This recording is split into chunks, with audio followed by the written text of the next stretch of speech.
Good morning everyone.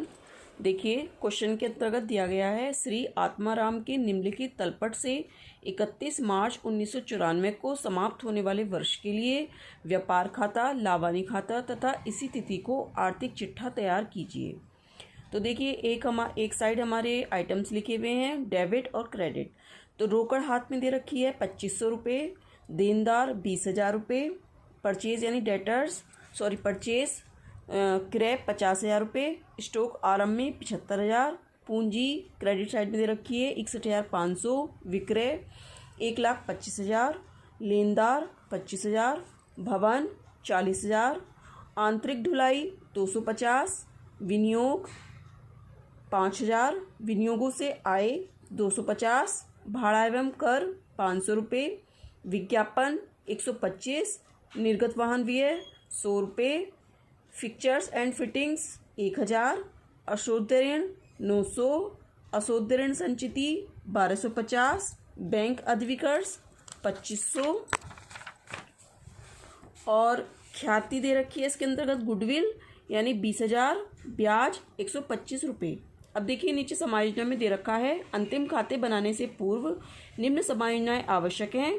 अंतिम रहतिये का मूल्य 50,000 रुपये था, भाड़ा व कर के 100 रुपये अदत्त हैं, विज्ञापन के 50 रुपये पूर्वदत्त हैं, भवन फिक्चर्स व फिटिंग्स पर 5% की दर से हिरास लगाना है, देनदारों पर 5% की दर से अशुद्ध ऋण संचिति कीजिए, पूंजी पर 5% वार्षिक ब्याज लगाइए। ठीक है, तो ये समायोजनाएं प्रत्येक समायोजना 2 जगह जाती है और इसको हम 2 जगह डालेंगे। अब देखिए हम इसका सॉल्यूशन देखते हैं। देखो जैसा कि क्वेश्चन में दे रखा था, हम सबसे पहले ट्रेडिंग अकाउंट बनाएंगे। तो ट्रेडिंग अकाउंट एज ऑन 31 मार्च 1994। तो हमने इसमें ओपनिंग स्टॉक डाल दिया, ठीक है 75,000 रुपये। फिर हमने परचेज डाल दिया, कितना 50,000। अब देखिए कैरीज इन वर्ड दे रखी है क्वेश्चन के अंतर्गत, तो हमेशा याद रखना कैरीज इन वर्ड ट्रेडिंग अकाउंट में जाती है और कैरीज आउटवर्ड P&L अकाउंट में जाती है। तो कैरीज इन वर्ड डाल दिया हमने 250 रुपये। इधर हमने सेल्स डाल दी, क्वेश्चन में दिया गया है 1,25,000 और क्लोजिंग स्टॉक डाल दी 50,000। इनका जोड़ लगा दिया 1,75,000, ठीक इसके सीध में लिख दिया 1,75,000 रुपये और इनका टोटल हमने घटाया तो हमारा आया 59,750, 49,750। वो हमने ग्रोस प्रॉफिट यहाँ लिख दिया 49,750।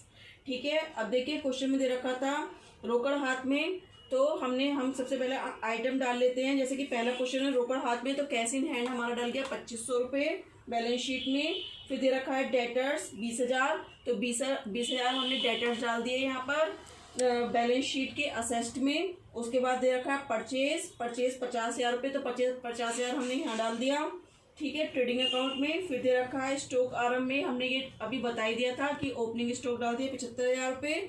फिर दे रखा है कैपिटल 61,500, तो हमने कैपिटल डाल दी यहाँ लायबिलिटीज में बैलेंस शीट के 61,500।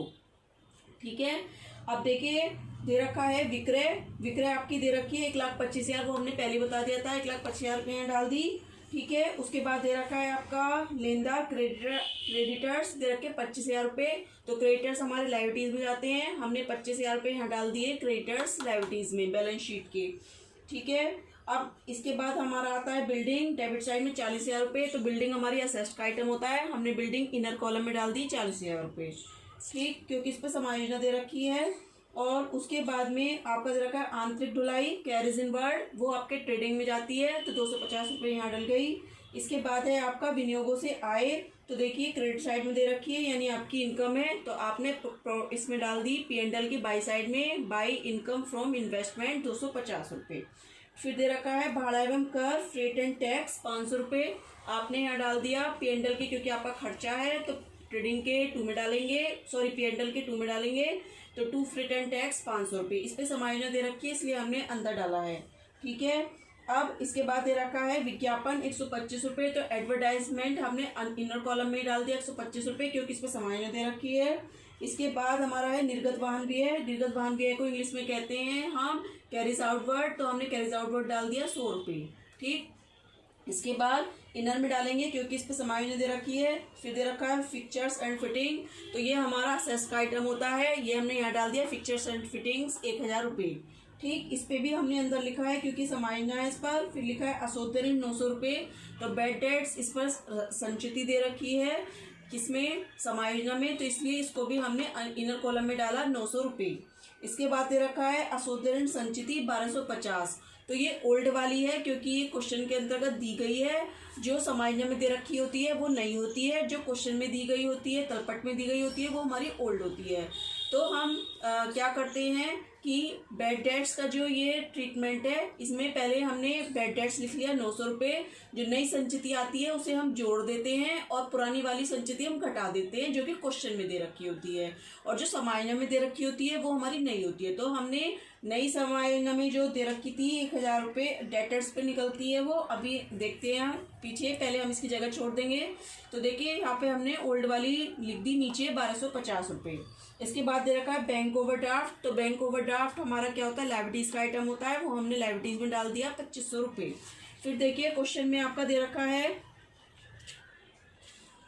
ख्याति, गुडविल भी आपके असेस्ट का आइटम होती है, तो गुडविल आपने ये डाल दी असेस्ट में 20,000 रुपये। फिर दे रखा है ब्याज, ब्याज डेबिट साइड में दे रखा है, इसका मतलब आपने दिया है, लॉस है, तो और ब्याज किस पे दिया होगा, कैपिटल पे ही दिया होगा, तो इंटरेस्ट ऑन कैपिटल, ठीक है। व्यापार का लॉस है, तो कितना आ गया ये ब्याज 125 रुपये, सॉरी 1 मिनट रुकिए। तो देखिए इंटरेस्ट दे रखा है क्वेश्चन के अंतर्गत 125 रुपये हमने यहाँ डाल दिया, ठीक है। अब देखिए समायोजन पे आते हैं। समायोजन में दे रखा है अंतिम रहती है 50,000 रुपये, तो समायोजन में जो भी चीज़ दे रखी होती है वो 2 जगह जाती है, तो हमने डाल दिया क्लोजिंग स्टॉक 50,000 रुपये और एक क्लोजिंग स्टॉक हमने डाल दिया यहाँ 50,000 रुपये। फिर दे रखा है भाड़ा एवं कर के 100 रुपये अदत्त हैं, तो आउटस्टैंडिंग हमने डाल दिया, अदत्त का मतलब देना है, तो इसमें जोड़ दिए 100 रुपये, और ये 100 रुपये हमारे लाइबिलिटीज में चले गए, ये 100 रुपये, ठीक है।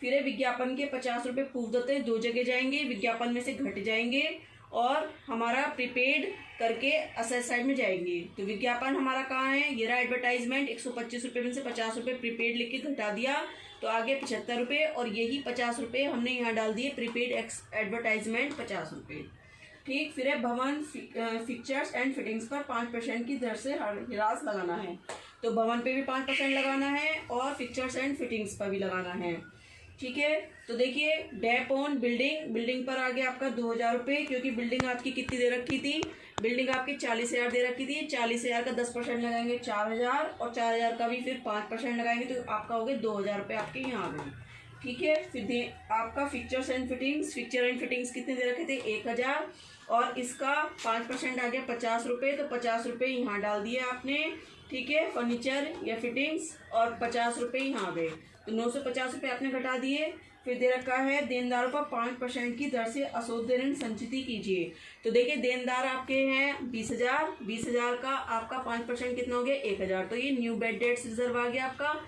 अब देखो ये वाले जो 1,000 आए हैं, तो हमने 900 रुपये बैड डेट्स में पुराने वाले थे, फिर जो हमने नए निकाले वो हमने जोड़ दिए इसके अंतर्गत, ठीक है, ये 1,000 रुपये हमने जोड़ दिए, और इसके बाद जो 1,900 रुपये आए जो ओल्ड हमारे क्वेश्चन में दे रखे हैं वो 1250 घटा दिए, घटा के हमारे 650 रुपये आ गए, और ये जो नए वाले हैं यही हमने डेटर्स में से 1,000 रुपये घटा दिए थे, ठीक है। फिर पूंजी पर ब्याज लगाइए, पूंजी हमारी दे रखी है कितनी 61,500, 61,500 का हमने 5% लगाएंगे, तो हमारा कितना आएगा 3,075, और 3,075 हमने यहाँ भी डाल दिए इंटरेस्ट ऑन कैपिटल, क्योंकि व्यापार की हानि है, ठीक है। और इसमें हम नेट प्रॉफिट जो हमारा ये नेट प्रॉफिट निकल के आया है ये हम जोड़ देंगे, तो इधर का हमने जोड़ लगाया, ये ज़्यादा था, इसमें से हमारा नेट प्रॉफिट आ गया 43,325, यही हमने नेट प्रॉफिट कैपिटल में जोड़ दिया और इंटरेस्ट ऑन कैपिटल जोड़ दिया, तो हमारी कैपिटल आ गई 1,79,000, 1,07,900, ठीक है।